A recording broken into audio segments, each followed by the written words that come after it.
প্রিয় ভিউয়ার্স, আসসালামু আলাইকুম। ওয়ার্ল্ড ট্যুর মিশন চ্যানেলে স্বাগতম। আজ আমরা দেখতেছি ঘোড়ার গাড়ি।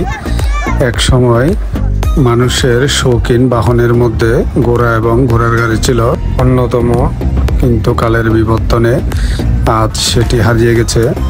বিজ্ঞান এনে দিয়েছে মানুষকে সহজ যাত্রা, তাই ঘোড়ার গাড়ির বদলে এখন মানুষ ব্যবহার করছে উন্নত মানের গাড়ি, লঞ্চ, স্টিমার, বিমান, হেলিকপ্টার, আধুনিক বাহন, যার মাধ্যমে মানুষ সহজে দূর দূরান্ত চলে যাচ্ছে। কিন্তু তবুও শৌখিন প্রিয় মানুষের কাছে এখনো ঘোড়ার গাড়ি এবং ঘোড়া বাঙালির ঐতিহ্যের সাথে ধরে রাখার জন্য বিভিন্ন অনুষ্ঠান এবং বিভিন্ন প্রোগ্রামে নিয়ে আসার মাধ্যমে অতীতের ঐতিহ্যকে স্মরণ করিয়ে দেয়।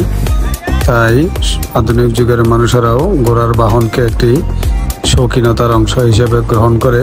যেমনই আনন্দ উপভোগ করে, তেমনি মানুষের ইতিহাস ঐতিহ্যের অংশকে বুকে লালন করে ফিরে যায় অতীতের দিকে। তাই ভিউয়ার্স, ভালো থাকুন, সুস্থ থাকুন। আমার ভিডিওটি ভালো লাগলে লাইক, কমেন্ট, শেয়ার করুন এবং আমার চ্যানেলে নতুন হয়ে থাকলে সাবস্ক্রাইব করে আমাকে নতুন নতুন ভিডিও বানানোর উৎসাহ প্রদান করুন।